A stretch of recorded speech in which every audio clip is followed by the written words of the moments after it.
Hello again everyone, and welcome to episode 6 of Out of the Box, a series in which I aim to showcase games that work with minimal effort and out of the box for Steam Deck VR. In today's episode I'll be showcasing 2 games that you can run using Steam Deck VR that will work out of the box. So let's jump into it with the first game.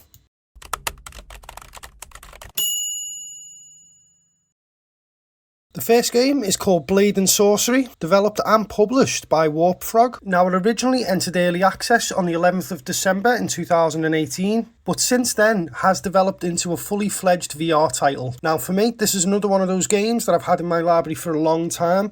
I have played it quite a bit over the years, and I do know there is a port of it called Blade and Sorcery Nomad on the MetaQuest headsets, but obviously for this video we will just be touching on Blade and Sorcery, the full PC VR version. Now, the game is priced on Steam at $24.99 in the UK, and I hate to say it, but it hasn't been on sale much since its full release, which is very disappointing. According to SteamDB, its lowest recorded price was $15.49, but that was back in 2018 when it first released. So you probably will be paying full price for this, but I'd say it's worth it. If you're into this type of game, I would definitely say that it's worth picking up.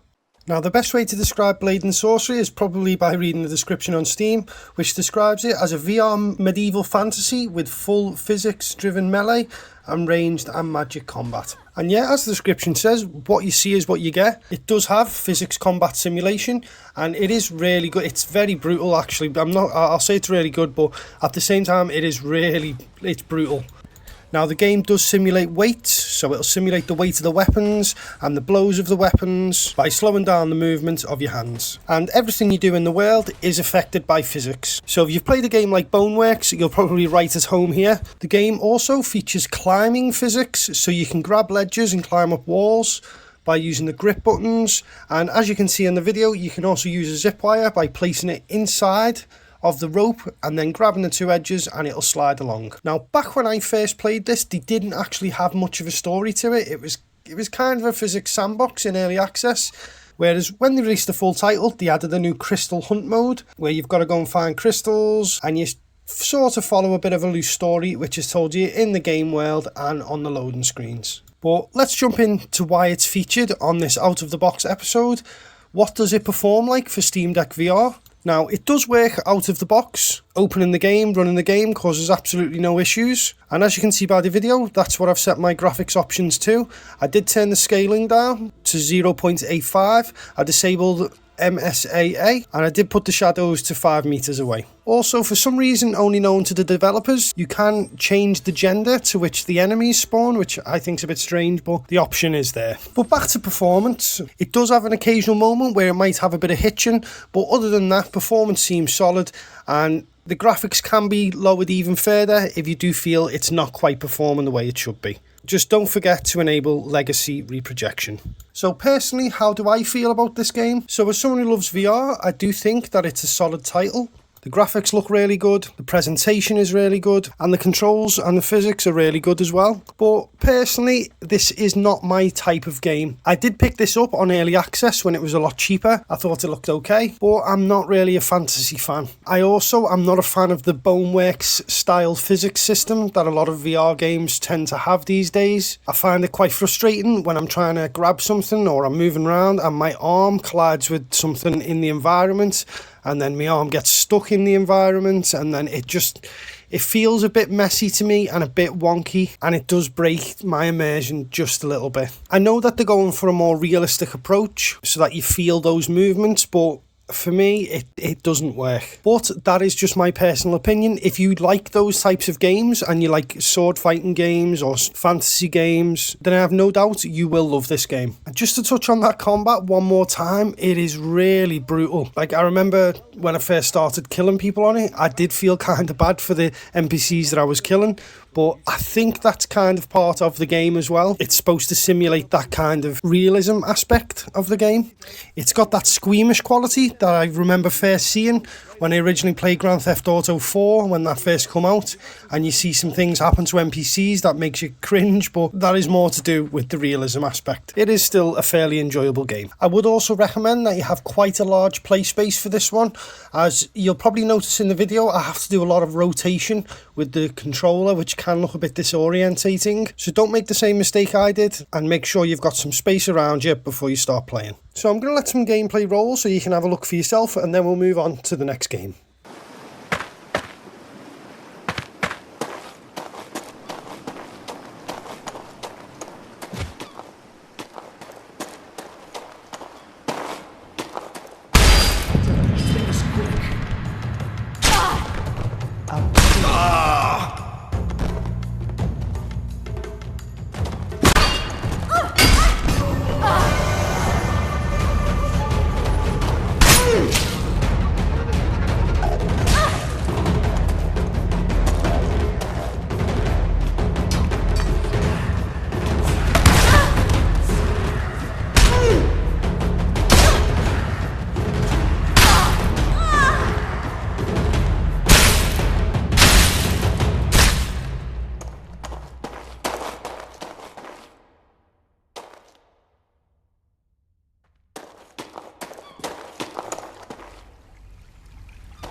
So the last game for this episode is a game called The Forest, developed and published by End Night Games Limited. The Forest is an open world survival simulator where you play as the main antagonist who crash lands on a desert island full of cannibals. This game released in early access in 2014 and was eventually fully released in 2018. At this time it was also released on PlayStation 4, and a month later it received a VR update.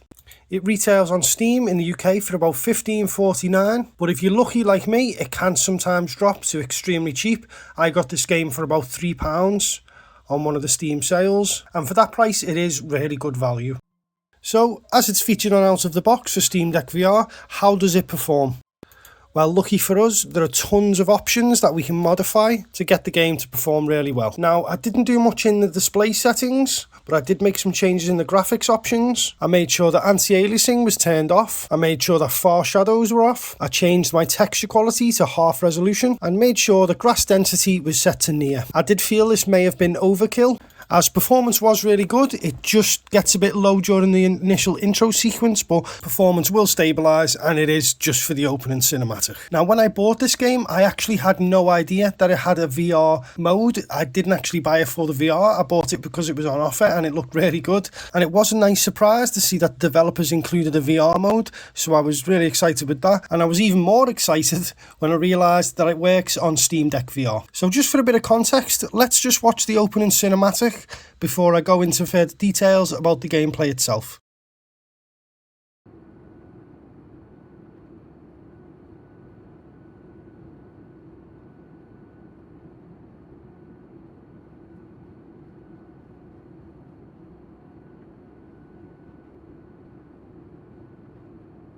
Ladies and gentlemen, we are now crossing a zone of turbulence.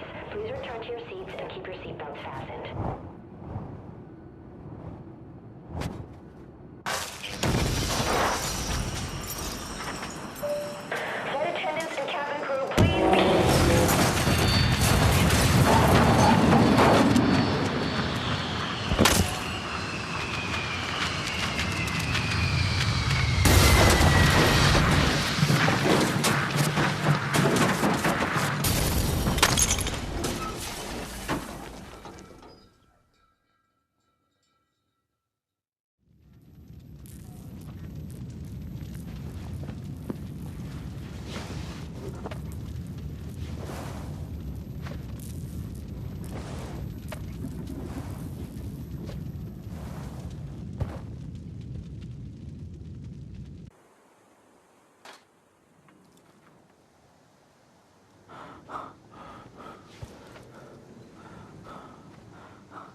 And after that intro sequence, the game begins and we are spawned into the world. As mentioned previously, the game is a survival simulator, but there is an underlying narrative to this game, as you've seen from the intro. We do need to find our son on the island. Before we do any of that, we've got to find a way to survive. So the game involves just walking around. For the first few hours of the game, you'll probably be doing what I'm doing in this initial intro sequence, just walking around and picking up objects and collecting them for later use in crafting. The game does start relatively easy, so you won't get much threat in the first few days, but it does have a day and night cycle too, and the more days that go on, the more dangerous the game does become. I think one of the great things about this game is that the enemies don't particularly just attack outright. They tend to stalk you through the trees and the forests, which gives the game a really tense vibe, and you will be on the edge of your seat as the enemies can be quite unpredictable. The game does also feature a multiplayer component, which I jumped into, and it does work in VR, and everything that you can do in the flat screen version translates really well over to VR. There is one little nitpick I will have about this game, and that is finding the options menu is an absolute nightmare, but you can find it by going into your crafting menu and it does say options. It's just not easy to find. Well, when I first played this game, I did struggle to find it. So you gather resources by, as you can see what I'm doing, you just tap on the luggage and then you can gather the resources within the luggage. And you'll also see in a minute that you can chop down trees, which will be the primary method of getting wood, which you need for quite a lot of the crafting stuff. But the game will ease you in, and it does display a lot of helpful hints along the way. In the gameplay footage you see in here, I got a really good spawn point, as while the map doesn't change, where you spawn on the map does change. So you'll see in a second, I'll come out of the trees and I'll run into a sailboat, which is a really good early game place to be, as you can save your game without having to craft a shelter, and there are quite a few resources in that area. So I'd recommend this game for Steam Deck VR just because it's a really good game, not just because it runs. I'm a big fan of the desert island vibes, as Lost is probably one of my favourite shows growing up, even though it ended pretty poorly, and looking back in retrospect, we did get conned by the writers a little bit. But back to the game, I do get some Far Cry vibes as well. I'm not saying that the game is exactly like Far Cry, but I do feel like there's a bit of inspiration there, especially in regards to Far Cry 3 and the visual aesthetic, but that could just be me. I would personally pick The Forest up over Blade and Sorcery, not because it's a better VR game, just because it's more of my taste. I would wait until the game goes on sale though, because when it does go on sale, it tends to drop pretty dramatically in price. So I'm just going to let the gameplay play out, and then I'll come back in just at the end.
So we've come to the end of episode 6 of Out of the Box.